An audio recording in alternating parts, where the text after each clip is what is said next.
వాక్యంలోకి వెళ్లే ముందే కరెంటు పోయింది. కరెంటు పోయినా కానీ మనమైతే వెలిగే ఉన్నామని నమ్ముచున్నాను. హల్లెలూయా. కాబట్టి దేవుని సన్నిధికి వచ్చిన మనము ఆయన చేసిన ప్రతి ఒక్క మేలుని తలపోసుకుంటూ ఆయనని ఆరాధించుకుంటూ ఉండడము మానకూడదు. కాబట్టి దేవుడు గత నెలంతా మనల్ని కాచి కాపాడాడు. మరొక నూతన మాసంలో మనని ఆయన ప్రవేశింపబెట్టాడు. దానికి ఎంతో కృతజ్ఞతలై ఉండాలి. అటు రీతిగానే ఈ నెలలో గడిచిన నెల కంటే ఈ నెలలో దేవుణ్ణి ఎక్కువగా స్తుతించే వారమై ఆయన సన్నిధిని వెతికే వారమై ఉండాలి అని దేవుడు ఆశిస్తున్నాడు. కాబట్టి అటు రీతిగా దేవుడు మన జీవితాన్ని నడిపించును గాక. మంచిదండి. ఈ రోజుకి ఏర్పాటు చేయబడిన వాక్య భాగాలు చూసుకున్నట్లయితే ఎఫెసీయులలో 5వ ఆదివారంకు ఏర్పాటు చేయబడిన వాక్య భాగాలు. మొదటి వాక్య భాగం పాత నిబంధన గ్రంథం నుంచి యెరెమయా గ్రంథము 18వ అధ్యాయము. యెరెమయా గ్రంథము 18వ అధ్యాయము. యెహోవా యొద్ద నుండి యెరెమయాకు ప్రత్యక్షమైన వాక్కు, నీవు లేచి కుమ్మరింటికి వెళ్ళుము, అక్కడ నా మాటలు నేను నీకు తెలియచేస్తును. నేను కుమ్మరి ఇంటికి వెళ్ళగా వాడు తన సార మీద పనిచేయుచుండెను. కుమ్మరి జిగట మట్టితో చేయుచున్నకుండా ఆయన చేతిలో విడిపోగా ఆ జిగటమన్ను మళ్ళా తీసుకొని దానితో ఒక కుండ చేసెను. ఇలాగో సెలవిచ్చెను, చేసినట్లు నేను మీకు చేయలేనా? ఇదే యెహోవా వాక్కు. జిగటమన్ను కుమ్మరి చేతిలో ఉన్నట్టుగా ఇశ్రాయేలు వారలారా మీరు నా చేతిలో ఉన్నారు. హల్లెలూయా. కాబట్టి దేవుని యొక్క వాక్కు ప్రత్యక్షమయ్యి యెరెమయాతో చెప్పుతున్నది, నువ్వు లేచి కుమ్మరి ఇంటికి వెళ్ళుము. ఇప్పుడు కుమ్మరి ఇంటికి వెళితే ఏమి నేర్చుకుంటాడు అని దేవుడు ఏం నేర్పించాలని ఆశపడుతున్నాడు అంటే యెరెమయాని కుమ్మరి ఇంటికి ఆయన పంపి ఉన్నాడు. కాబట్టి మొట్టమొదటిగా మనం గమనించాల్సింది ఏంటి అంటే యెరెమయా ప్రవక్త దేవుని మాటకి విధేయుడై ఉన్నవాడు. కాబట్టి లేచి వెళ్ళుము అనగానే he just obeyed the voice of God. ఈరోజు మన జీవితాల్లో కూడా దేవుడు మనకి అనేక పాఠాలు నేర్పించాలంటే మొట్టమొదటిగా ఆయన మాటకు మనము లోబడే వారమై ఉండాలి. అంత మాత్రమే కాక ఆయన స్వరాన్ని గుర్తెరిగే వారమై ఉండాలి. యెరెమయాకి దేవుని యొక్క స్వరం, యెహోవా యొక్క స్వరము తెలుసు కనుకనే ఆయనకి ఆ స్వరము ప్రత్యక్షం అవ్వగానే వెంటనే ఆయన ఆ స్వరము విని లేచి కుమ్మరి ఇంటికి వెళ్ళాడు. కుమ్మరి ఇంటిలో దేవుడు ఆయనకి ఏమి నేర్పించాలని ఆశపడుతున్నాడు అంటే, so he went down to the potter's house and I saw him working on the wheel, but the pot he was shaping from the clay was married in his hands. So the potter formed it into another pot, shaping it as it seems best to him. కాబట్టి ఈ కుమ్మరివాడు ఆ మట్టిని తీసుకొని ఒక చక్కటి కుండని ఆ సారెపై నుంచి ఆయన తయారు చేస్తుండగా అది మళ్ళా కూలిపోయింది, లేకపోతే మళ్ళా అది మట్టిగానే అది జారిపోయింది అన్న చేతిలో నుంచి. అప్పుడు దేవుడు చెప్తున్నాడు, ఈ కుమ్మరి ఆ మట్టిని తీసుకొని ఎట్టి రీతిగా అయితే కుండని తనకి ఇష్టం వచ్చే రీతిలో ఆయన చేస్తాడో అట్టి రీతిగా నేను నా ప్రజలని నేను చేస్తాను అని దేవుడు ఎంతగానో ఆశిస్తున్నాడు.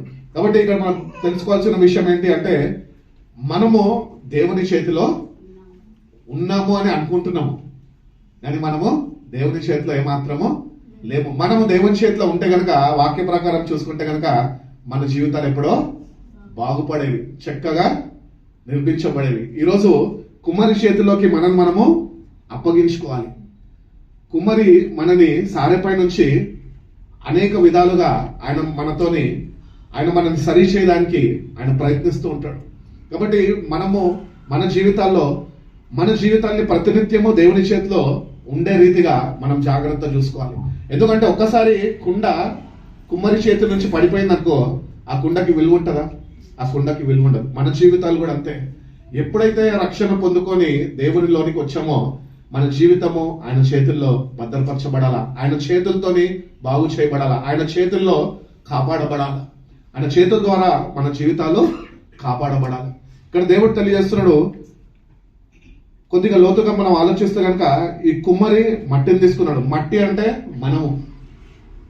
కుమ్మరి మట్టి ఉన్నది, సారే ఉన్నది, కానీ కుమ్మరికి అక్కడ ఇంకొక వస్తువు కూడా అవసరమై ఉన్నది. ఏంటి అంటే ఉట్టి మట్టి ఉండి ఆ సారా ఒకటి ఉంటే కుండ తయారవుతుందా? మరి ఇంకేం కావాలి? నీరు కావాలి. అట్టి రీతిగానే మన జీవితాలు కూడా కట్టబడాలంటే కుమ్మరి చేతిలో అంటే దేవుని చేతిలో మన జీవితాలను అప్పగించాలా. అట్టి రీతిగానే మట్టిగా ఉన్న మనము పరిశుద్ధాత్మ నీరుకి సాదృశ్యం కనుక పరిశుద్ధాత్మతోని మనము నింపబడినప్పుడే మనము కూడా విలువైన పాత్రలుగా మనం మార్చబడతాము. ఇక్కడ ఇశ్రాయేల్ ప్రజల గురించి యెర్మయాతో చెప్తున్నది ఏంటి అంటే వాళ్ళు నా ప్రజలే, కానీ వాళ్ళు నా ఆత్మని పొందుకొని లేని వారుగా వాళ్ళు ఉంటున్నారు. ఇప్పుడు ఎప్పుడైతే మన జీవితాలు మట్టి అయిన మన జీవితాల్ని కుమ్మరి చేతిలోకి మనం అప్పగిస్తామో ఆ కుమ్మరి మన మట్టి యొక్క జీవితాన్ని తీసుకొని చక్కగా నీటితోని దాన్ని సరైన ఆకారంలోనికి ఆయన చేసుకుంటాడు. పరిశుద్ధాత్మ సహాయం లేకుండా మన జీవితాలు ఏమాత్రమో బాగు చేయలేము. మనంతటా మనము మన జీవితాన్ని బాగు చేసుకోలేము. వాక్యం చదువుకున్నంత మాత్రాన, ప్రార్థన చేసుకున్నంత మాత్రాన మన జీవితాలు బాగుపడవు. కాబట్టి కుమ్మరి చేతిలోకి ఇస్తే కుమ్మరి ఎట్టి రీతిగా దాన్ని సిద్ధపరుస్తే, ఎట్టి రీతిగా దాన్ని తయారు చేస్తే, ఎట్టి రీతిగా ఎంత నీరు దానికి ఇస్తే, ఎంత మట్టి దానికి ఉపయోగం పడితే అంతనే దానికి సరిపడినంత ఆయన తీసుకొని ఆయన చేతిలో దాన్ని విలువైన పాత్రగా, ఆయనకి ఇష్టం వచ్చిన పాత్రగా దాన్ని చేసుకుంటాడు. కాబట్టి మన జీవితాలు కూడా బాగుపడాలంటే కనుక మన జీవితాలు కూడా దేవుని చేతికి అప్పగించి తన పరిశుద్ధాత్మతోని ప్రతినిత్యము తడపబడుతూ ఆయనకి ఇష్టమైన పాత్రలుగా మన జీవితాలు మార్చబడాలి. కాబట్టి ఇశ్రాయేల్ ప్రజలుగా పిలువబడుతున్న మనము మనకు ఒకటి కొదువై ఉన్నాడు. ఏమి కొదువై ఉన్నది అంటే పరిశుద్ధాత్మ దేవుడు మన జీవితాల్లో కొదువై ఉన్నాడు. అందుకనే we're not made into a perfect shape. ఒక దేవుని చేతిలో విలువైన పాత్రగా వాడబడలేని స్థితిలో మనము ఉంటూ ఉన్నాము. ఎప్పుడైతే మనము నీటితోని తడపబడతామో అనగా పరిశుద్ధాత్మతోని మనము సరిచేయబడతామో అప్పుడంట ఆ కుమ్మరికి ఉపయోగకరమైన పాత్రగా, విలువైన పాత్రగా, ఆయనకి ఇష్టమైన పాత్రగా అంట దాన్ని చేసుకుంటాడట. ఎప్పుడైతే ఒక క్రైస్తవుడు క్రీస్తుని అంగీకరించినాగా పరిశుద్ధాత్మని ఎప్పుడైతే పొందుకుంటాడో, పరిశుద్ధాత్మ సహాయం మీద ఆధారపడతాడో అప్పుడు ఆయనకి ఇష్టం వచ్చే పాత్రగా మన జీవితాన్ని ఆయన మలుచుకుంటాడు, మార్చుకుంటాడు. మన జీవితాలు మార్చబడాలి ఆయన ఆశపడతాడు. The need for the Holi spirit మనకు తెలవాలా. మనకి పరిశుద్ధాత్మ దేవుడు ఎంత అవసరమో అది మనకి తెలవాలా. ఈరోజు క్రైస్తవులుగా పిలువబడుతున్నాం కానీ పరిశుద్ధాత్మతోని అన్యోన్య సావాసము లేని వారుగా మనం ఉంటూ ఉంటాము. కాబట్టి ఇక్కడ మనము ఒకటి గుర్తించాలి. ఏంటి అంటే పరిశుద్ధాత్మ దేవుడు లేకుండా నువ్వు దేవుణ్ణి ఆరాధించలేవు. పరిశుద్ధాత్మ దేవుడు లేకుండా నువ్వు ప్రభుని స్తుతించలేవు. పరిశుద్ధాత్మ దేవుడు సహాయము లేకుండా నువ్వు దేవుని వాక్యాన్ని ఏమాత్రము అర్థము చేసుకోలేవు. కాబట్టి మనకందరికీ ఈ ఉదయకాలాన మనకు ఒక అవసరత ఉన్నది దేవుని దగ్గర నుంచి. ఏంటి అంటే పరిశుద్ధాత్మ అనే వరము మనము పొందుకోవాలి. రక్షణ పొందుకున్నాం కానీ పరిశుద్ధాత్మ వరాన్ని మనం పొందుకోలేదు. పరిశుద్ధాత్మతో కలిసి మనము జీవించలేని వారుగా మనము ఉంటూ ఉన్నాము. కాబట్టి the need of the Holi Spirit is very essential in our lives. చాలా ప్రాముఖ్యము మనకి పరిశుద్ధాత్మ దేవుడు మన జీవితాల్లో. ఎప్పుడైతే ఈ పరిశుద్ధాత్మ దేవునితోని మనము తడపబడతామో, బాగు చేయబడతామో, ఆయన మనల్ని ఒప్పింపజేస్తాడో అప్పుడు ఆ కుమ్మరి చేతిలో మనము విలువైన పాత్రలుగా మనం తయారు కాగలుగుతాము. కాబట్టి మన జీవితాలు ఇంతే నా జీవితం అనుకోవద్దు. నీ జీవితం అంతే అని నువ్వు అనుకుంటుంటే కనుక ఈ ఉదయకాలాన దేవుడు చెప్తున్నాడు నీ జీవితం అంతే కాదు. నీ జీవితం యొక్క అర్థమేమో నేను నీకు తెలియజెప్పాలి అంటే కనుక నీ జీవితాన్ని నా చేతులకి అప్పగించు. అట్టి రీతిగానే నా చేతికి అప్పగించిన నువ్వు పరిశుద్ధాత్మని వేడుకో. నా పరిశుద్ధాత్మని వేడుకున్న నువ్వు ఒక విలువైన పాత్రగా నేను నిన్ను వాడుకుంటాను లేక నింపుతాను అని దేవుడు తెలియజేస్తున్నాడు. కాబట్టి పరిశుద్ధాత్మ దేవుని యొక్క అవసరము మనకి చాలా ఉన్నది. యోహాను సువార్త చూడండి. యోహాను సువార్త 14వ అధ్యాయము 25-26 వాక్యం. అమ్మా సరిగ్గా చదవండి. ఈ మాటలు మీతో చెప్పితిని ఆదరణకర్త అనగా తండ్రి నా నామములో పంపబోవు తండ్రి నా నామంలో పంపబోవు పరిశుద్ధాత్మ పరిశుద్ధాత్మ సమస్తమును సమస్తమును మీకు బోధించి నేను మీకు చెప్పిన సంగతులన్నిటినీ మీకు జ్ఞాపకం చేయును. కాబట్టి దేవుడు చెప్పిన ప్రతి ఒక్క మాటలు మనకి జ్ఞాపకం చేయడానికే పరిశుద్ధాత్మ దేవుడు ఆదరణకర్తగా మన కొరకు ఆయన పంపబడ్డాడు. కాబట్టి మనని ఆదరించేవాడు పరిశుద్ధాత్ముడు. కాబట్టి మన జీవితాల్లో ఆదరణ లేని సమయాల్లో మనము ఆయన దగ్గర నుంచి ఆదరణ పొందుకోవాలి. ఎప్పుడైతే నువ్వు పరిశుద్ధాత్మ దేవుడి మీద ఆధారపడము నేర్చుకుంటావో అప్పుడు నువ్వు ఆదరణ పొందుకోవడము తెలుసుకుంటావు. హల్లెలూయా. కాబట్టి we should know how to depend on the Holi Spirit. ఎందుకంటే ఆయననే అంటున్నాడు, నేను నా తండ్రిని వేడుకొని మరొక ఆదరణకర్తని మీ వద్దకు నేను పంపుతాను. ఆయన కొత్తవేమి బోధించాడు, నేను బోధించినవే మీకు మళ్ళా తెలియజెప్తాడు. కాబట్టి మన జీవితాల్లో ప్రతినిత్యము బాప్తిజం తీసుకున్నాను, రక్షణ పొందుకున్నా అంటే సరిపోదు. నువ్వు బ్రతికినంత కాలం వరకు, నీలో తుది శ్వాస ఉన్నంత వరకు నువ్వు పరిశుద్ధాత్మ దేవుని మీద ఆధారపడే వ్యక్తిగా నువ్వు ఉండాలి. నువ్వు ఎప్పుడైతే పరిశుద్ధాత్మ దేవుని మీద ఆధారపడతావో అప్పుడు ఆయన తెలియజేసిన, ఎవరైనా కుమ్మరి తెలియజేసిన ప్రతి ఒక్క మాట ఆయన నీకు మళ్ళా జ్ఞాపకము చేస్తూ, నిన్ను సరి చేస్తూ, నిన్ను బాగు చేస్తూ ఆయన నిన్ను వాడుకునే బిడ్డగా నిన్ను మార్చుకుంటాడు. కాబట్టి పరిశుద్ధాత్మ దేవుని మీద మనము ఆధారపడేవారుగా మనము ఉండాలి. ఎప్పుడైతే పరిశుద్ధాత్మ దేవుని మీద ఆధారపడతామో, ఎప్పుడైతే పరిశుద్ధాత్మ దేవునితోని ఆ నింపుదల మనం కలుగుతుందో అప్పుడు ఎజెకియెల్ గ్రంథంలో అంటాడు కదా 36వ అధ్యాయంలో, నేను నీకు 36వ అధ్యాయము 26, 28 చదవండి. 26 నుంచి 28 ఎజెకియెల్ గ్రంథము. కలుగజేసేదను, రాతి గుండె మీలో నుంచి తీసివేసి మాంసపు గుండెను మీకు ఇచ్చేదను. నా ఆత్మను మీ అందున నుంచి నా కట్టడలను అనుసరించు వారిని గాను, నా కట్టడలు అనుసరించే వారుగాను, నా విధులను గైకొను వారిని గాను, నా విధులను గైకొనిన వారుగాను మిమ్మల్ని చేసేదను. నేను మీ పితరులకు ఇచ్చిన దేశములో మీరు నివసించెదరు. మీరు నా జనులయుందురు. నేను మీకు దేవుడనై ఉందును. నేను మీకు దేవుడినై ఉందును. కాబట్టి సెకండ్ మనం చూసుకున్నట్లయితే కనుక పరిశుద్ధాత్మ ఫస్ట్ చెప్పినా కదా, it is our need of the Holi Spirit. పరిశుద్ధాత్మ దేవుడి యొక్క అవసరత మనకి ఉన్నది. రెండోది, ఎప్పుడైతే పరిశుద్ధాత్మ దేవుడి మీద మనం ఆధారపడటం నేర్చుకుంటామో అప్పుడు దేవుడు అంటున్నాడు, నేను నీకు ఒక నూతన హృదయాన్ని ఇస్తాను, నా ఆత్మని నేను నీలో ఉంచుతాను. నీలో ఉంటున్న రాతి హృదయాన్ని తీసేసి నీకు మాంసం హృదయాన్ని దయచేస్తాను. ఈ మాంసం హృదయం అంటే ఏంటి అంటే, ప్రతినిత్యము దేవుడు చేసిన ప్రతి ఒక్క మేలులను కలపోసుకుంటూ కృతజ్ఞతగా ఆయన సన్నిధిలో, ఆయన పాదాల దగ్గర జీవించడమే. కాబట్టి we should not have a heart of stone, but we should have a heart of flesh. మాంసం హృదయము మనము కలిగి ఉండాలి. విరిగి నలిగిన హృదయమే దేవునికి ఇష్టమైన బలి అని కీర్తనకారుడు మనకు తెలియజేస్తున్నాడు. కాబట్టి దేవుని దగ్గరకు వచ్చిన మనము పరిశుద్ధాత్మ దేవుడిని మనం ఎప్పుడైతే పొందుకుంటామో అప్పుడు నూతన హృదయం నీకు అనుగ్రహింపబడుతుంది. అంటే నీ పాత హృదయము తీసివేయబడుతుంది, ప్రభు యొక్క హృదయం నీకు అనుగ్రహింపబడుతుంది. కాబట్టి మనలో ఉన్న రాతి హృదయము తీసివేయబడాలంటే కూడా మనంతటా మనం తీసివేయలేము. హాస్పిటల్కి వెళ్ళి బైపాస్ సర్జరీలు చేయించుకుంటే మన హృదయాన్ని ఇది చేయలేము. కానీ ఎప్పుడైతే దేవుని సన్నిధికి వెళ్ళి కన్నీళ్లు విడిచి, ప్రభువా నేను పాపినయ్యా, నన్ను బాగు చేయి, నూతన వ్యక్తిగా నన్ను మార్చు ప్రభువా అని దేవుడు ఎప్పుడైతే అడుగుతావో అప్పుడు దేవుడు ఆయన వాక్యంలో సెలవిస్తున్న రీతిగానే చెప్పిన దేవుడు నమ్మదగిన వారు. ఆయన అంటున్నాడు, నేను నీకు నూతన హృదయాన్ని ఇస్తాను, నీలో రాతి హృదయాన్ని నేను తీసివేస్తాను, మాంసం హృదయం నేను నీకు ఇస్తాను అని చెప్తున్నాడు. ఆయన న్యాయ విధులు, ఆయన కట్టడాలు ఎట్టి రీతిగా నువ్వు కమాండ్మెంట్స్ ని, నువ్వు ఆయన లాస్ ని నువ్వు ఎట్టి రీతిగా జాగ్రత్త వహించి నువ్వు నడుచుకోలో ఆయన నీకు నేర్పిస్తున్నాడు.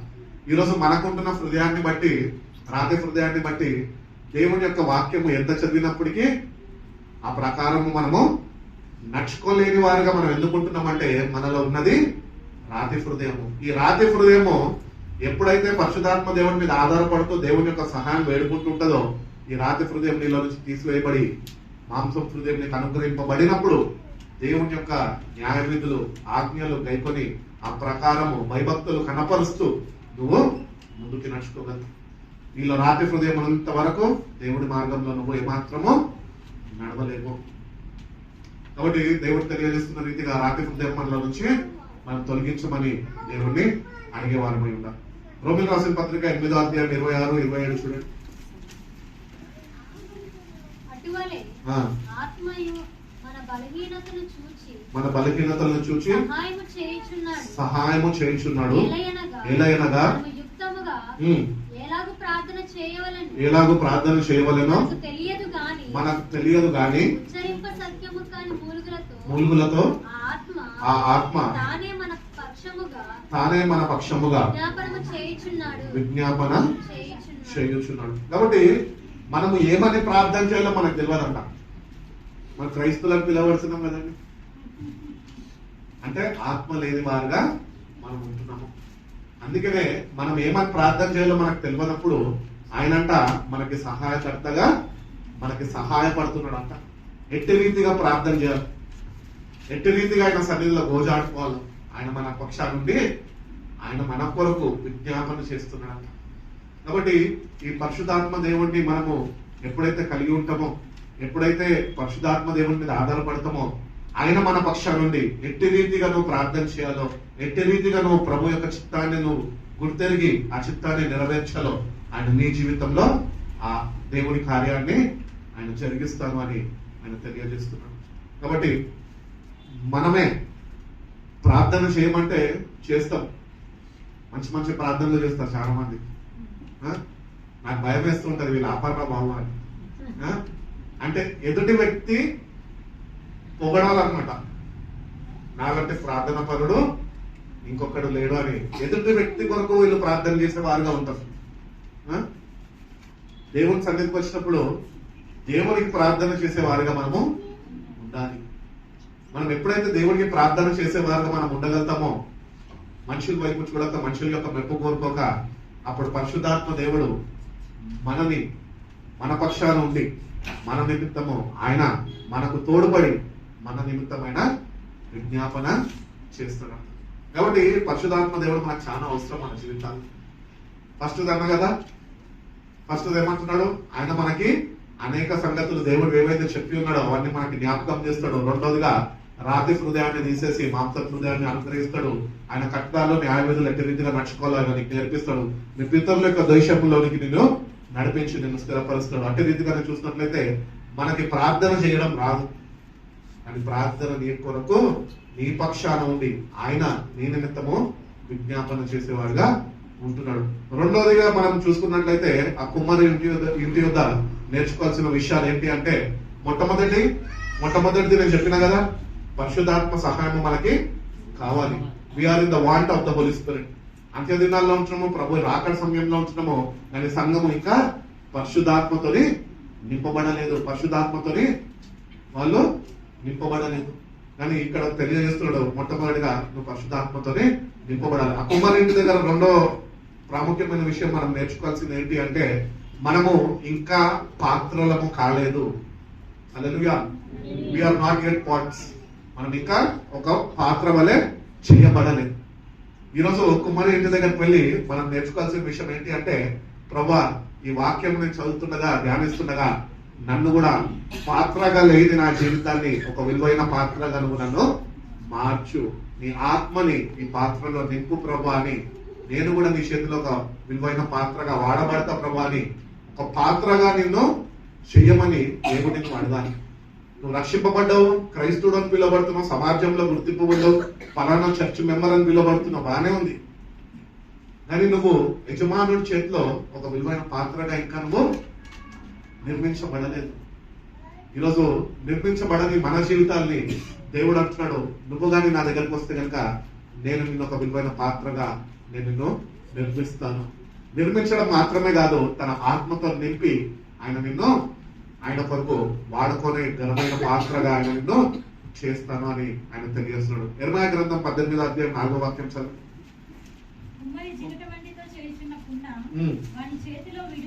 విడిపోగా ఆ జిగటమన్ను మళ్ళా తీసుకొని తనకి యుక్తమైనట్టుగా దానితో మరి ఒక కుండను చేశాను. మనం కూడా దేవుని దగ్గరకు వస్తాం, ఎన్నో తీర్మానాలు చేసుకుంటుంటాం. ప్రభా నేను నీ కొరకే జీవిస్తాను, ప్రభా నేను నిన్నే వెంబడిస్తాను, ప్రభా నేను రోజు బైబిల్ చదువుతాను, ప్రభా రోజు ప్రార్థన చేస్తాను, రోజు పాటలు పాడతాను ప్రభా అని ఎన్నోసార్లు చేస్తూ ఉంటాం తీర్మానం.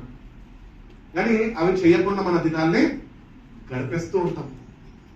దేవుడు అంటున్నాడు ఏమనంటే, నిన్ను ఒక పాత్రగా నువ్వు చేయాలి అంటే కనుక ఆయన చేతిలో కానీ నువ్వు ఉంటే చెయ్యని నీ జీవితం, దేవుని స్తుతించని నీ జీవితాన్ని దేవుని స్తుతించేవాడిగా ఆయన నిన్ను స్థిరపరుస్తాడు, నిర్మిస్తాడు. ఆయన ఆత్మని నీలో ఉంచుతాడు. ఎప్పుడైతే ఆయన ఆత్మని నీలో ఉంచుతాడో నువ్వు దేవుని స్తుతించడము ప్రారంభిస్తావు. అందుకనే మనము విలువైన పాత్రలుగా మనం చేయబడాలి. ఎన్నోసార్లు మన జీవితాల్లో ఎన్నో ఒడిదొడుకులు వచ్చేసి మనం కింద పడిపోయి, మనము కృంగిపోయి, వేసాడిపోయి, ప్రభుని స్తుతించక ప్రభుత్వం ఉన్న సావాసాన్ని కోల్పోయి ఎన్నోసార్లు నిరుత్సాహ స్థితిలో మనము ముందుకు కొనసాగుతూ ఉంటాం. ఇటువంటి స్థితిలో ఉంటున్న మన జీవితాల్ని ఆయన అంటున్నాడు, నువ్వు కానీ నా చేతిలో ఉంటే, నీ జీవితం అయిపోయింది అనుకుంటున్నావు కదా, ఏం అయిపోలేదు, నువ్వు నా చేతిలో ఉన్నావు కాబట్టి ఆ మట్టిని నేను మళ్ళా తీసుకొని నాకు ఇష్టం వచ్చిన పాత్రగా నేను దాన్ని చేస్తాను, దాన్ని నేను వాడుకుంటాను అని ప్రభు తెలియజేస్తున్నాడు. కాబట్టి ఆయన చేతిలో మన జీవితాలు ఉంటే గనక ఎన్నిసార్లు నువ్వు పడిపోయినప్పటికీ కూడా ఆయన లేవనెత్తే దేవుడై ఉన్నాడు. హల్లెలూయా. కాబట్టి దేవుని దగ్గరకు వచ్చిన మనము ఆయన చేతిలో మనం ఉన్నామా లేదా అని మనము సరి చూసుకోవాలి. రోమీయులకు రాసిన పత్రిక 9వ అధ్యాయము 20వ వాక్యం నుంచి చదువుతున్నామండి. అవును గాని ఓ మనుష్యుడా, దేవునికి ఎదురు చెప్తాకు నీవెవడు? దేవునికి ఎదురు చెప్పుటకు నువ్వు ఏ పాటి వాడు? నన్ను ఎందుకు ఇలాగ చేసితివని రూపించిన వారితో చెప్పున, రూపించబడినది రూపించవానితో చెప్పున, ఒక ముద్దలో నుండి ఘనతకును ఒకటి ఘనతహీనతకును చేయుటకు మీద కుమ్మరి వానికి అధికారము లేదా? అలాగు దేవుడు తన ఉగ్రతను అగపరచుటకును తన ప్రభావమును చూపుటకును నిశ్చయించు వాడై నాశనమును సిద్ధపడి ఉగ్రతాపాత్రమైన ఘటములను ఆయన బహు దీర్ఘశాంతముతో సహించిననేమి మరియు మహిమ పొందుటకు ఆయన ముందుగా సిద్ధపరిచిన కర్ణపాత్ర ఘటముల ఎడల అనగా నుండి మాత్రము కాక అన్ని జన్మల నుండి ఆయన పిలిచిన మన ఎడల తన మహిమైశ్వర్యము కనపరచబడాలని ఉన్నాయని. చాలండి. ఇక్కడ మనం చూసుకున్నట్లయితే మనము ఏ పాటి వారమో దేవుణ్ణి ప్రశ్నించడానికి ఆయన కుమ్మరి అయి ఉన్నాడు, మనం ఆయన చేతిలో చిగటం అన్నయ్య ఉన్నాం.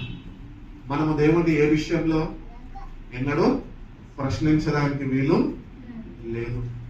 చాలాసార్లు ఎందుకు దేవా ఇది మా ఇంట్లో జరిగింది అని దేవుణ్ణి ప్రశ్నించే ఉంటాం ఎన్నోసార్లు మన జీవితాల్లో. జరగరాని ఏదైనా జరిగితే ఫస్ట్ నింద ఎవరి మీద పంపుతాము? తెరకొచ్చింది కదా దేవుడు, అందుకనే దేవుని మీద మోపేవారుగా మనము ఉంటాం. అట్టి రీతిగా మనము ఉండము. కుండ కుమ్మరితో మాట్లాడుతుందా? మాట్లాడదు. ఆయన దాన్ని ఎట్లా వాడుకుంటాడో అట్లా వాడబడుతుంది. అంటే మనం కూడా ఆయన చేతిలో మౌనము పాటించాలి. ప్రభువా నేను నీ చేతిలో ఉన్నాయి, నన్ను వాడుకో, నీకు ఇష్టమైన పాత్రగా. ఈ సమయంలో నేను కృంగి ఉన్నాయేమో ప్రభా, అయినా పర్వాలేదు, నేను నీ చేతిలో ఉన్నా కాబట్టి నేను నీ వైపు చూస్తున్నా, నాలో ఉంటున్న కృంగుదల తీసేసి ప్రభా నన్ను వాడుకో ప్రభా, విలువైన పాత్రగా నన్ను మార్చు ప్రభా. ఏ మాత్రము నేను ప్రశ్నించేవాడుగా నా జీవితాన్ని నువ్వు ఉంచు ప్రభా.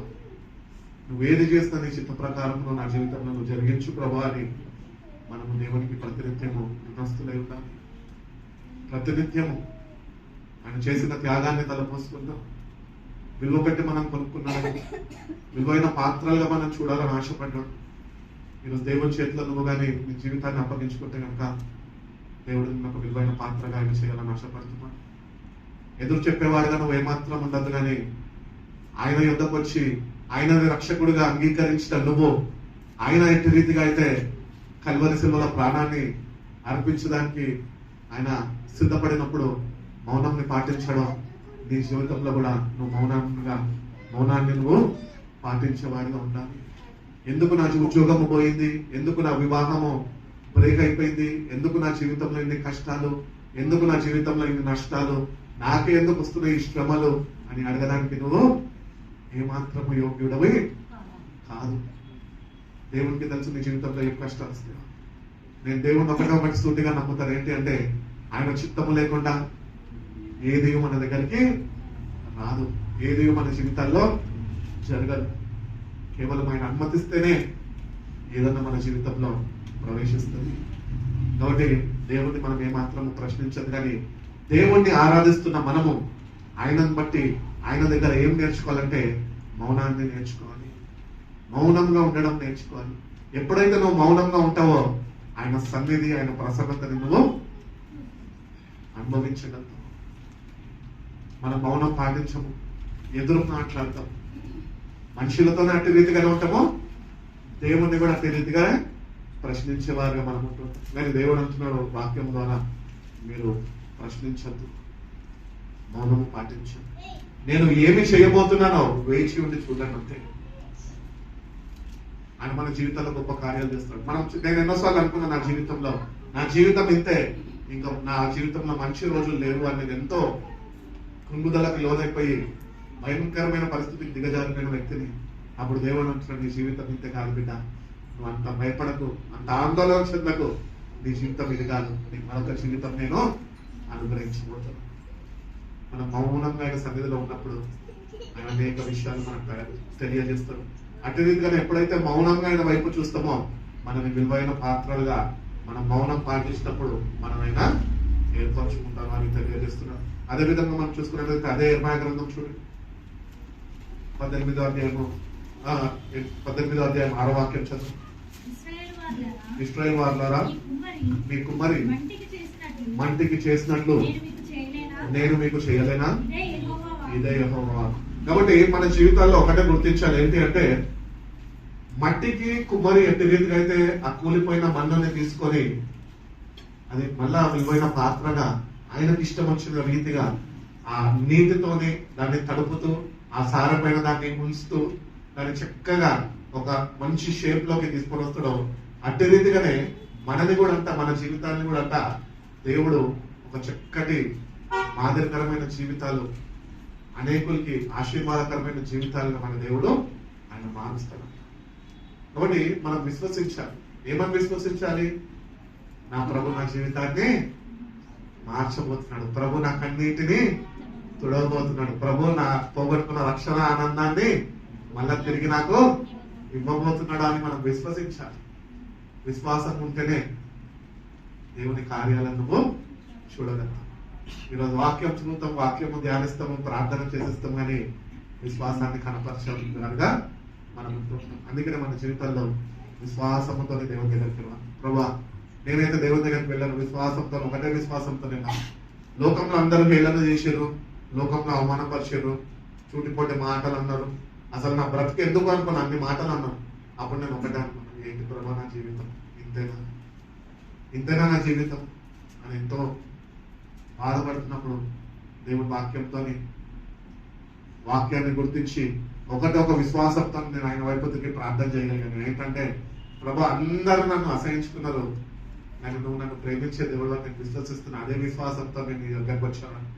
ఎట్టి రీతిగా అయితే నువ్వు దేనికి అక్కడికి రావు అని అన్నోళ్ళు ఈరోజు అందరికీ నేనే అక్కడిగా దేవుడు నన్ను నిలబడి పెట్టుకున్నాను. కాబట్టి మనం ఒకటే గుర్తించాలి, ఏంటి అంటే మన జీవితాలు ఇంత కాదు, మన జీవితాలు ఇంతే అనే దానికి అర్థం ఏంటి తెలుసా? నువ్వు ఇంకా ఈ లోకంలో నువ్వు ఇంకా క్రీస్తులోనికి రాలేదు. క్రీస్తులో ఉన్నవాడు నూతన, పాతమన్నీ గతించిపోవాలి, సమస్తము నూతనము అవ్వాలి. కాబట్టి దేవుని దగ్గరకు వచ్చిన మనము ఆయన తెలియజేస్తున్నాడు, ఈ కుమ్మరి ఎట్టి రీతిగా అయితే ఆ మట్టిని తీసుకొని మళ్ళీ ఆయనకి ఇష్టం వచ్చిన రీతిలో మార్చుకుంటాడో, నేను కూడా మీ జీవితాన్ని నాకు ఇష్టం వచ్చే రీతిగా నా చేతిలో వాడబడే విలువైన పాత్రలుగా మీ జీవితాలకి నేను ఒక అర్థాన్ని నేను ఇస్తాను, ఒక అర్థమైన జీవితాన్ని నేను మీకు ఇస్తాను, ఒక విలువైన జీవితాన్ని నేను మీకు ఇస్తాను. మనకి ఎప్పుడు విలువ ఉంటుంది తెలుసా? దేవుని అంగీకరిస్తే విలువ ఉంటుంది. ఎప్పుడైతే దేవుని అంగీకరించిన మనము ఆత్మని పొందుకొని ఆత్మతో నింపబడతామో అప్పుడు మనకు విలువ ఉంటుంది. హల్లెలూయా. కాబట్టి దేవుని దగ్గరకు వచ్చిన మనము ఒకటి విశ్వాసంతో ఆయన దగ్గరికి రావాలి. ఏంటి అంటే ప్రభా నేను ఇంకా పాత్రగా చేయబడలేదయ్యా, నన్ను ఒక విలువైన పాత్రగా నువ్వు మార్చుకో ప్రభా, విలువైన పాత్రగా నన్ను చేయి ప్రభా, నీ ఆత్మతో నన్ను నింపు ప్రభా అంటే దేవుడు తప్పక మనని, మన జీవితాన్ని ఆయన విలువైన పాత్రగా మార్చుకుంటాడు. అంత మాత్రమే కాక తన పరిశుద్ధ ఆత్మతో మనని ఆయన నింపుతాడు. మూడవదిగా మనం కుమార్ ఇంటి దగ్గర నేర్చుకోవాలి ఏంటి అంటే, మనము we must pass through the fire. అగ్ని పరీక్షలు గుండా మనము వెళ్ళాలి. కుండలని, ఇటుకలని అంతా బంకమట్టి తీసుకొని తయారు చేస్తారు. మళ్ళీ వాటిని ఏం చేస్తారంటే కాలుస్తారు. అది కాల్చబడితేనే అది గట్టిపడుతుంది. ఈరోజు మన జీవితాలు కూడా దేవుడు అంటున్నాడు, నేను మిమ్మల్ని పరీక్షించడానికి నేను మిమ్మల్ని కాలుస్తాను అంటే మంట తీసుకుని వచ్చి కిరోసిన్ పోల్చా కావడం కాదండి. మిమ్మల్ని కొన్ని పరిస్థితులకు ఉండా నేను తీసుకొని వెళ్తాను. అగ్ని లాంటి పరీక్షలు. మనం అనుకుంటాము నాకే ఎందుకు వచ్చింది ఇటువంటిది అనుకుంటాం, కానీ దేవుడు అంటున్నాడు నేనే నీకు అది అనుమతించాను కాబట్టి దానిలో నేను నిన్ను పరీక్షిస్తాను. కాబట్టి అగ్ని పరీక్ష మనకి చాలా అవసరమై ఉన్నది. మనము ఈ అగ్ని పరీక్షలో నెగ్గాలి అన్నా, దీన్ని గెలవాలి అన్నా కూడా మనకి కావాల్సింది మన విశ్వాసమే. దేవుని దగ్గరకు వచ్చిన మనము, దేవా ఈ అగ్ని పరీక్ష గుండా నేను వెళ్తుండగా నీ సహాయం నాకు అనుగ్రహించు ప్రభు, విశ్వాసంతో నీ వైపు చూచేవాడిగా నీ సహాయాన్ని నాకు అనుగ్రహించు ప్రభు అని దేవుడిని అడిగితే కనుక దేవుడు తప్పక మనకి తోడుగా ఉండి ఈ అగ్ని పరీక్షని నెగ్గే కృపను దేవుడు మనకి శేషగ్రంథం 43:2 అంటాడు కదా, జలములలో పడి నేను వెళ్ళిన నీవు జలములలో పడి దాటినప్పుడు నేను నీకు తోడయ్యును, నదులలో పడి వెళ్ళినప్పుడు అవి నీ మీద పొర్లి పారవు, నీవు అగ్ని మధ్యలో నడుచున్నప్పుడు కాలిపోవు, జ్వాలల నిన్ను కాల్చవు. యెహోవానగు నేను నీకు దేవుడను, ఇశ్రాయేలు పరిశుద్ధ దేవుడనైన నేనే నిన్ను రక్షించువాడను, నీ ప్రాణరక్షణ భయముగా ఐగుప్తుని ఇచ్చి ఉన్నాను. చాలండి. ఇక్కడ మనం చూసుకున్నట్లయితే, fear not, for I have redeemed you, I have summoned you by name, you are mine. When you pass through the waters, I will be with you, and when you pass through the rivers, they will not sweep over you. When you walk through the fire, you will not be burned, and the flames will not set you ablaze. కాబట్టి జలములలో మనం వెళ్ళినప్పటికీ, భయంకరమైన పరిస్థితులకు మనం వెళ్తున్నప్పటికీ కూడా దేవుడు అంటున్నాడు, ఆ పరిస్థితుల్లో కూడా నీకు విశ్వాసం ఉంటే ఆ పరిస్థితులు కూడా నేను నీతో ఉన్నానని నీకు ఒక కనువిప్పు కలుగుతుంది. ఆ విశ్వాసం నీలో ఉండాలి. ఆ పాట వాడదాం ఒకసారి. పరిణేలు వెళ్ళినా అది నా మీద పారగు, జలములలో పడి వెళ్ళినా అది నా మీద పారగు, అదిలో నేను నడచిన జాలలు నన్ను కాచచాలవు, అదిలో నేను నడచిన జాలలు నన్ను కాచచాలవు. హల్లెలూయా హల్లెలూయా హల్లెలూయా హల్లెలూయా.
వెళ్తున్నప్పుడు మనం ఒకటి కాపాడుకొని మనం ముందుకు వెళ్ళాలి. ఏంటి అంటే అగ్నిని చూసి భయపడదు, కానీ నీ ముందుంటున్న విశ్వాసాన్ని కొనసాగించే క్రీస్తు వైపు చూచుచు అగ్నిని దాటుకుంటూ వెళ్ళిపోయేవారుగా మనం ఉండాలి.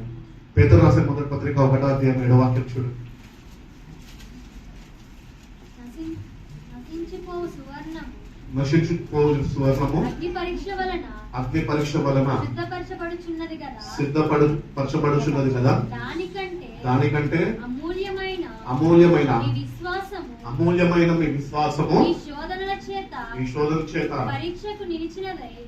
పరీక్షకు నిలిచినదై యేసుక్రీస్తు ప్రత్యక్షమైనప్పుడు మీకు మెప్పును మహిమయు ఘనతయు కలుగుటకు కారణమగును. అబ్బా, ఎంత చక్కటి మాటలు దేవుడు వాక్యంలో నుంచి మనకి తన భక్తుని ద్వారా తెలియజేస్తున్నాడు. కాబట్టి these have come so that your faith of greater worth than gold, which perishes even through refined by fire. బంగారం అన్న కరిగిపోతుంది. బంగారము కంసాల వాడు ఏం చేస్తాడు? బంగారం అగ్నిలో వేస్తాడు. ఎందుకు? దానిలో ఉన్న కల్మషం మొత్తము పోవాలి, అది సువర్ణముగా మారాలి. తన ముఖము ఆ బంగారంలో కనిపించేంత వరకు దాన్ని అగ్నిలో వేసి కాలుస్తాడంట, ఇంకా ఎక్కువగా మంట పెట్టి. ఎగ్జాంపుల్ మనం చూసుకున్నట్లయితే మన బైబిల్లో యవనస్తులు షడ్రక్ మేషక్ అబేద్నెగో ఉన్నారు. వాళ్ళు బాబులోను దేశంలో ఉంటున్నప్పుడు ఆ ప్రతిమకి మోకరించి సాగిలపడి నమస్కరించినప్పుడు వాళ్ళు దేవుని బిడ్డలు కనుక, దేవుని శక్తితో నింపబడి ఉన్నారు కనుక వాళ్ళు ఎటువంటి శ్రమలైన క్రీస్తు కొరకు పడడానికి వాళ్ళు సిద్ధపరచుకున్నారు కనుక, అటు తీర్మానము వాళ్ళు కలిగి ఉన్నారు కనుక అగ్ని పరీక్షలో వాళ్ళు వేయబడ్డారు. ఆ రాజు అంటాడు 7 సార్లు అగ్నిని ఇంకా అధికపరచు, మంటని రేపు, అప్పుడు వాళ్ళని మామూలు అగ్నిగుండం చూస్తేనే మనకు భయం వేస్తుంది. ఇంకా 7 సార్లు దాన్ని ఎక్కువగా ఇది చేసి హీట్ చేసి మనం దానిలోకి వెళ్ళమంటే వెళ్తామా? కానీ ఇటువంటి పరీక్షలు కూడా మన జీవితంలో వచ్చినప్పటికీ కూడా మనం ఒకటి గుర్తించాలి. ఏంటి అంటే మనము విలువ పెట్టి కొనబడ్డ వారము, దేవుని బిడ్డలపై ఉన్న ఆయన సొత్తై ఉన్నాము. దేనికి భయపడక విశ్వాసంతోనే అడుగుపోయాం. ఎప్పుడైతే నీ విశ్వాసము అగ్నిలో నువ్వు వేయగలుగుతావో ఆ విశ్వాసము నిన్ను రక్షించుకుంటుంది, ఆ విశ్వాసము నిన్ను కాపాడుతుంది. ఆయన ప్రత్యక్షమయ్యే గడియలో ఆ విశ్వాసము నీకు తోడ్పడుతుంది. ఆయన మహిమలో నిన్ను చేర్చుకునేది నీకు అనుగ్రహింపబడిన విశ్వాసమే. అందుకని పౌలు కూడా చక్కటి మాటలు అంటాడు కదా, నేను మంచి పోరాటము పోరాడుతుంది, నా పరుగులు నేను కడమొట్టించుతుంది, నా విశ్వాసాన్ని నేను కాపాడుకుంటుంది. కాబట్టి దేవుని యొక్క విశ్వాసం ఉంటే సరిపోదు, కానీ ఉంటున్న ఆ విశ్వాసము కాపాడబడాలి.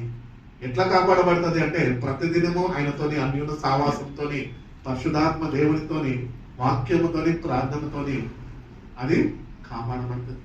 కాబట్టి విశ్వాసాన్ని కొనసాగించే క్రీస్తు వైపు మనం చూచుచు మనకు ముందున్న పరుగుని మనము కడముట్టించే వారిగా మనము ఉండాలి. షడ్రక్ మేషకు అబేద్నెగోలు అదే చేస్తారు. ఏంటి అంటే దేవుని కొరకు వాళ్ళ ప్రాణాలను సైతం కూడా త్యాగము చేసుకోవడానికి వాళ్ళు సిద్ధపడ్డారు. అక్కడ అగ్ని వాళ్ళని కాల్చిందా? కొన్ని వాళ్ళ బట్టలకు వాసన వచ్చిందా? అది కూడా రాలేదు. అంత గొప్ప కార్యాలు కేవలం వాళ్ళ విశ్వాసాన్ని బట్టి వాళ్ళు చూడగలిగారు. ఈరోజు నీ విశ్వాసాన్ని బట్టి దేవుని కార్యాలు నీ జీవితంలో చూడాలంటే అగ్ని పరీక్షలు నీ జీవితంలో వస్తున్నప్పటికీ కష్టాలు, శ్రమలు, ఇరుకులు, ఇబ్బందులు కుండలు వెళ్తున్నవేమో, ఇవన్నీ మామూలే జీవితంలో. These are just a part of life అంతే. This is not life. కష్టాలు, కన్నీళ్ళు అనేవి జీవితం కాదు. They are the part of life. జీవితంలో అదొక భాగం అంతే. ఆ వస్తుంటాయి, పోతుంటాయి. కానీ మనము ఈ జీవితంలో మనకు అనుగ్రహింపబడిన విశ్వాసము కొనసాగించే కర్త వైపు చూస్తూ మనము ముందుకి కొనసాగిపోయే వారిగా మనము ఉండాలి అని దేవుడు కోరుతున్నాడు. అదే యెషయా గ్రంథం 48వ అధ్యాయం 10వ వాక్యం చూడు. యెషయా గ్రంథం 48:10. నేను నిన్ను కుటుంబం వేసి తిని అమ్మా వెండిని వేసినట్లు కాదు, ఇబ్బంది కొలిమిలో నిన్ను పరీక్షించి తిని నా నిమిత్తము అలాగూ చేసేదను. నా నామము అపవిత్రపరచబడనేలా నా మహిమను మరి ఎవరికి నేను ఇచ్చేవాడును కాను. ఇక్కడ దేవుడు తెలియజేస్తున్నాడు, ఆయన నామ నిమిత్తం అంట మనని అగ్ని పరీక్షకుండమైనా మనల్ని పంపిస్తాడు. అగ్ని పరీక్ష పెడతాడు మనకి. దానిలో నువ్వు పాస్ అవుతావా ఫెయిల్ అవుతావా అని ఆయన పరీక్షిస్తున్నాడు. కాబట్టి ఆయన కొరకే, ఆయన నిమిత్తమై నువ్వు ఆయన మహిమార్థము నువ్వు నిలబడతావా లేదా, నీలో అటువంటి కమిట్మెంట్ నీలో ఉందా, అటువంటి స్థిరమైన మనసు నీలో ఉందా లేదా అని దేవుడు నిన్ను పుటము వేస్తాడంట. పుటము వేసినప్పుడు మనం చాలాసార్లు కష్టాలు, శోధనలు, ఇరుకులు, శ్రమలు ఇవి రాగానే ఇంకెందుకు చర్చికి పోవడం అక్కర్లేదు, ప్రార్థన ఎందుకు చేసుకోవడం అక్కర్లేదు, వాక్యం ఎందుకు చదవడం అక్కర్లేదు, ఎందుకు బ్రదర్స్ ని సిస్టర్ ని కలవడం అక్కర్లేదు, ఎవరితో మాట్లాడకుండా నా పని నేను చేసుకుంటే సరిపోతుంది అనుకుంటున్నాను.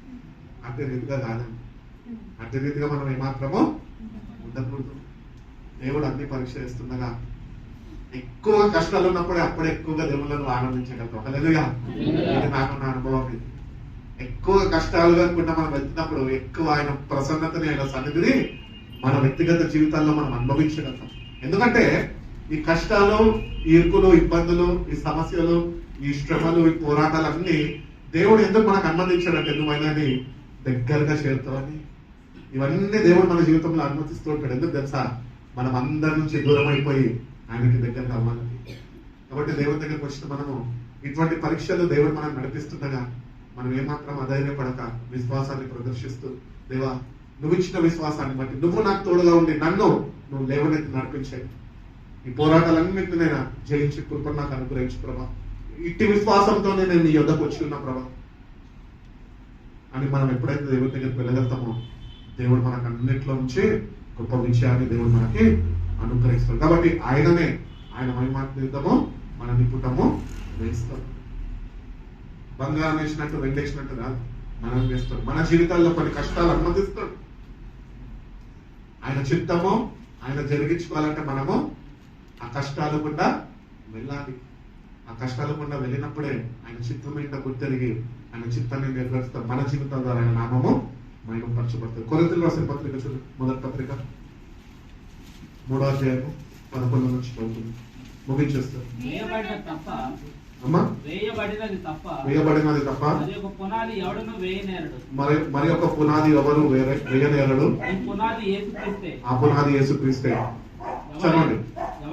ఎవడైనాను ఈ పునాది మీద బంగారము, వెండి, వెలగల రాళ్ళు, కర్ర, గడ్డి, కొయ్యకాలు మొదలైన వాటితో కట్టిన ఎడల వాని పని కనబడును. ఆ దినము దాన్ని తేటపరచును. అది అగ్ని చేత బయలుపరచబడును. మరియు వారి పని ఎట్టిదో దాన్ని అగ్నియే పరీక్షించును. పునాది మీద ఒకడు కట్టిన పని నిలిచిన ఎడల వాడు జీతము పుచ్చుకొనును. ఒకరి పని కాల్చివేయబడిన ఎడల వానికి నష్టము కలుగును. అతడు తన వంతుకు రక్షింపబడును గాని అగ్నిలో నుంచి తప్పించుకున్నట్టు రక్షింపబడు. కాబట్టి ఇక్కడ తెలియజేస్తున్నాడు, ఇక్కడ అగ్ని పరీక్ష ఒకటి ఉన్నది. ఈరోజు మన జీవితాల్లో దేవుడు మనకు అనుగ్రహించినది. నరుడి యొక్క దేవుడు పెట్టిన దీపం అంట మనం. నరుని యొక్క ఆత్మ దేవుని పెట్టిన దీపం. ఈ నరుని యొక్క ఆత్మ ఈరోజు కట్టబడాలి. దేని మీద కట్టబడాలి అంటే దేవుని వాక్యం మీద కట్టబడాలి. ఒకవేళ దేవుని వాక్యం మీద కట్టబడకుండా నువ్వు ఇంకా మరి దేనితోనన్నా కట్టబడితే కనుక ఒక దినం రాబోతుంది. ఆ దినంలో నిన్ను అగ్నినే పరీక్షిస్తున్నాడు. అంటే మన దేవుడు ఎవరైనానో గ్రహించు అగ్ని అయి ఉన్నాడు. కాబట్టి ఆయన చేతిలో విలువైన పాత్రలకు మనం వాడబడితే కనుక ఆ అగ్ని పరీక్షకి మనము నిలవగలుగుతాము. అగ్ని పరీక్షకుండా మనము జయాన్ని పొందుకోగలుగుతాం. కాబట్టి ఆ దినము ఒకటి రాబోతుంది. ఆ దినంలో నువ్వు ఎంత కట్టబడ్డావు అన్నది ప్రాముఖ్యత మనం చూడాలి. ఎంతగా మనం కట్టబడ్డాం దేవుల్లో. అగ్ని పరీక్షని తట్టుకునే అంతగా నువ్వు వాక్యము చేత నువ్వు కట్టబడ్డావు. నువ్వు ఒక లేదు నేను వెలగల రాళ్లతోని, కొయ్యకాలతోని, బంగారంతోని, వెండితోని, లేకపోతే కర్రతోని కారుతో నువ్వు కట్టుకుంటా అంటే కనుక అగ్ని పరీక్షలు అంట అవి కాల్చివేయబడతాయి.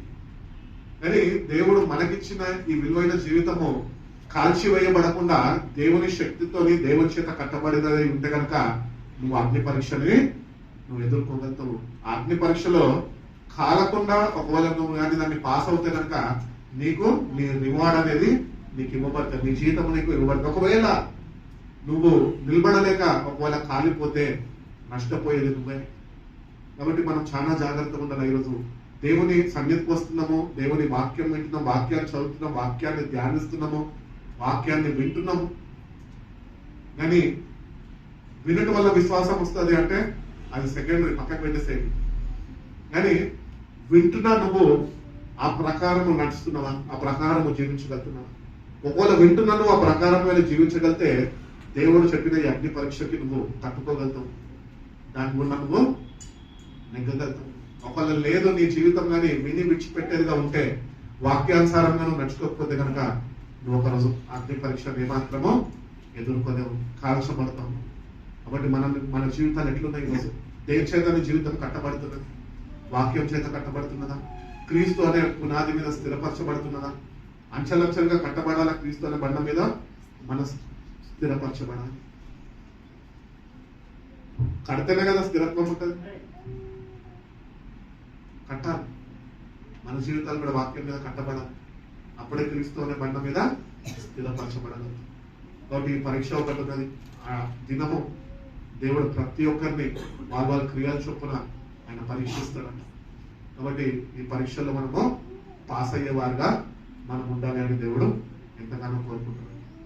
అదేవిధంగా మనం చూసుకున్నట్లయితే ఈ కుమ్మరి ఇంటి దగ్గర నేర్చుకోవాల్సిన 4వ విషయం ఏంటి అంటే, ఏదైతే అగ్ని పరీక్ష కుండ వెళ్ళాలో, ఈ కుండ గాని, ఇటుకలు గాని, ఈ మన్ను గాని వాటిని కాల్చడానికి అగ్ని దగ్గరికి ఎట్లా పంపిస్తారో అటు రీతిగానే 4వది కుమ్మరి దగ్గర నుంచి మనం నేర్చుకోవాల్సింది ఏంటంటే, ఒక్క వంతు వేడి మీద ఆయన కొన్ని వాటిని కాలుస్తాడు, ఇంకా కొన్ని వాటిని ఇంకొంచెం గట్టిపరచాలి అంటే కనుక వాటికి అగ్నిని ఇంకొద్దిగా ఎక్కువగా ఉపయోగిస్తూ ఉంటాడు. కాబట్టి అగ్ని పరీక్ష, the hot of the furnace the finer the measure. ఎంత ఎక్కువగా శ్రమలు, కష్టాలు, ఇబ్బందులు, ఇరుకులు మన జీవితంలో వస్తుంటాయో అవన్నీ తట్టుకునే శక్తిని దేవుని దగ్గర నుంచి పొందుకుంటామో అప్పుడు మనం ఆయన చేతిలో ఒక విలువైన పాత్రలుగా మార్చబడతాం. ఈరోజు విలువైన పాత్రలుగా మనం ఉండాలి. పాత్రగా ఉంటే సరిపోదు. స్టీల్ షాప్కి పోతే బిందెలు ఉంటాయి, అన్ని బిందెలే ఉంటాయి. అన్ని కొంతమంది ఇళ్లలో ఆడవారు చాలా చక్కగా స్టీల్ సామాన్ అన్ని ఇట్లా అటకల మీద అమర్చుతూ ఉంటారు. అన్ని చక్కటి షేప్ లో ఉంటాయి. అవి ఉంటే పాత్రలు, కానీ దాంట్లో ఒక విలువైన పాత్ర ఉంటుంది వాళ్ళకి.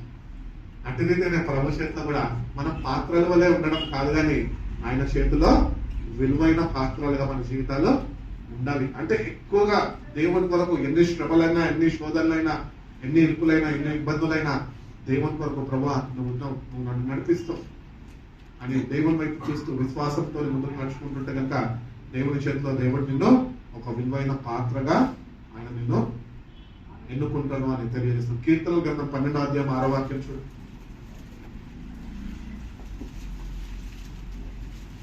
యెహోవా మాటలు పవిత్రమైనవి, అవి మట్టి మూసలో 7 మార్లు కరిగి ఊదిన వెండి అంత పవిత్రములు.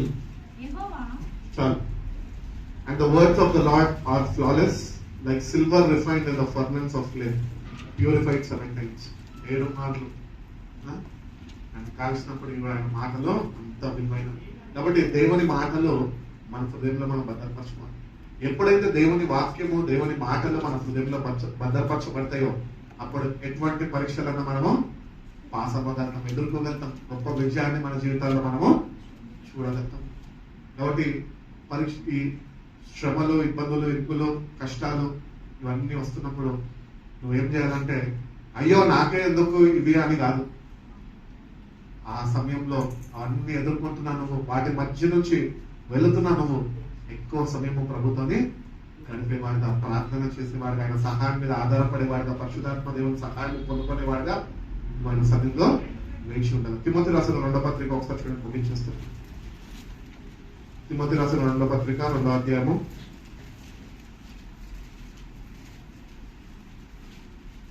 7 20-21 వాక్యం. గొప్ప ఇంటిలో గొప్ప ఇంటిలో వెండి పాత్రలను బంగారు పాత్రలు మాత్రమే కాక కర్రవియు, మంటివియు కూడా ఉండును. వాటిలో కొన్ని ఘనతకును కొన్ని ఘనహీనతకును వినియోగింపబడును.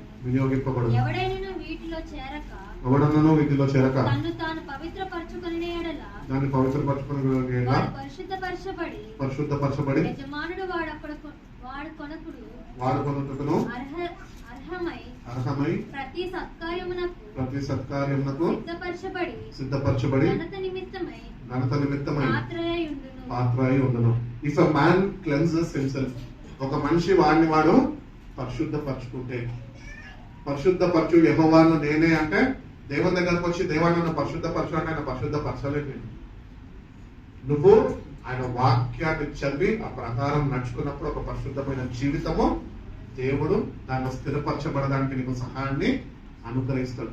కాబట్టి ఒక ఇంటిలో అంట ఘనమైన పాత్రలు, ఘనహీనమైన పాత్రలు ఉంటున్నాయి. ఘనమైన పాత్రలుగా మనము దేవుని చేతితో మనం చేయబడాలి.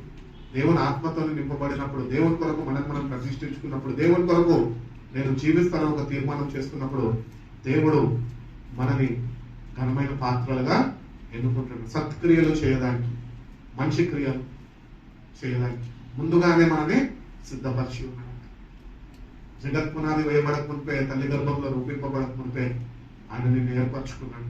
ఎందుకంటే ఆయన నామాన్ని ధరించుకున్న నువ్వు ఆయన చేతిలో విలువైన ఘనమైన పాత్రగా వాడబడాలి, సత్క్రియలు చేసేవాడిగా ఉండాలి అని ముందుగానే ఆయన నిన్ను ఏర్పరచుకున్నాడు. కాబట్టి దేవుని కొరకు మనం ఆయన చేతిలో విలువైన పాత్రలుగా we have to be approved by God. Approval ఉంటేనే కదా దానికి పర్మిషన్ ఉంటుంది. అప్రూవల్ లేకుండా పర్మిషన్ ఉండదు. మనం కూడా దేవుని చేతిలో అప్రూవల్ దొరికితేనే ఆయన చేతిలో మనము వాడబడతాము. అప్రూవల్ లేకుండా నేను దేవుని కొరకు వాడబడతా అంటే నువ్వు వాడబడదు. కాబట్టి మన జీవితాలు ఈరోజు ఎట్లున్నాయి మనం సరి చూసుకుని, ప్రభా నేను కూడా విలువైన పాత్రగా, ఘనమైన పాత్రగా నేను ఉండాలి ప్రభా నీ చేతిలో. నీ ఆత్మతో నేను నింపి నన్ను నడిపించు ప్రభా. నాలో ఉన్న ఇష్టమైనవన్నీ నాలో నుంచి తొలగించినాను. నీ పరిశుధాత్మ సహాయంతో నన్ను పరిశుద్ధులుగా, పవిత్రులుగా నువ్వు నన్ను మార్చు ప్రభా. నీ రక్తంతో నన్ను కడుగు ప్రభా అని నువ్వు దేవుని అడగగలిగితే కనుక దేవుడు తప్పక నీకు సహాయం చేసి దేవుడు నేను నడిపిస్తాడు. దేవుడు అటువంటి కృప మనందరికీ అనుగ్రహించి బలపరిచి నడిపించును కాక. కళ్ళు మూసుకుందాం, ప్రార్థన చేసుకుందాం. చిన్న ప్రార్థన. ప్రభు యొక్క సంస్కారము, ప్రభు యొక్క శరీరము, ఆయన రక్తాన్ని మనము అందరము కలిసి మనము భుజించబోతుండగా ప్రతి ఒక్కరము తగిన సిద్ధపాటు కలిగి ప్రభా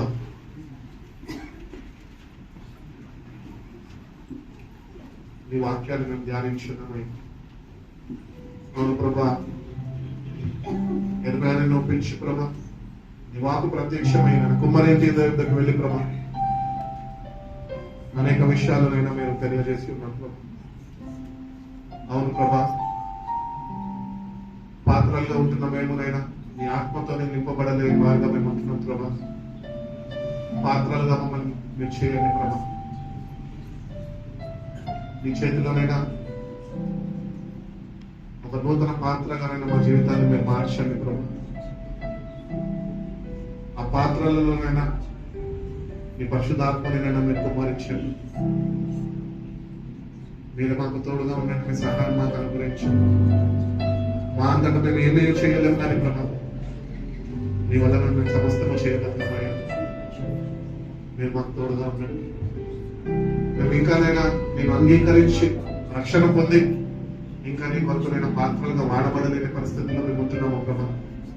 మమ్మల్ని కూడా నైనా నీ చేతిలోనైనా మరొకసారి మమ్మల్ని మేము మీకు అప్పగించుకుంటున్నాం ప్రభా.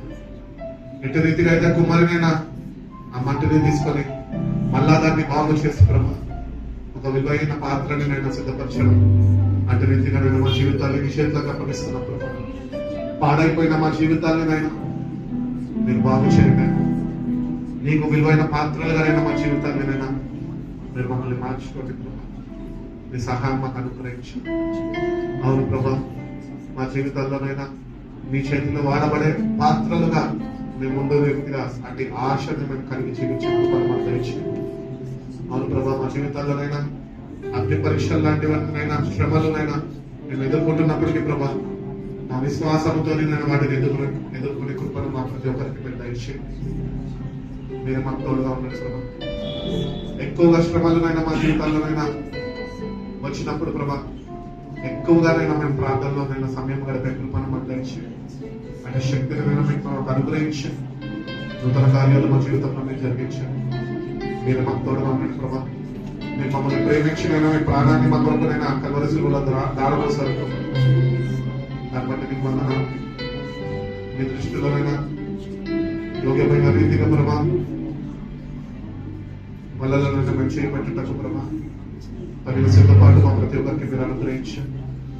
నీకు లోబడి ప్రభావం చేసిన త్యాగాన్ని మేము జ్ఞాపకం చేసుకొని ప్రతినిత్యము కృతజ్ఞతలు నీకు అర్పిస్తూ ప్రభా నీ మరణంని పునరుద్ధానాన్ని మేము ప్రకటిస్తూ ప్రభా మీ రాక కొరకునైనా వేచి ఉండే కృపను మాకు దయచేయండి. అన్నిటికన్నా ప్రాముఖ్యంగా ప్రభా మమ్మల్ని మేము సరి చూసుకునే కృపను మాకు దయచేయండి.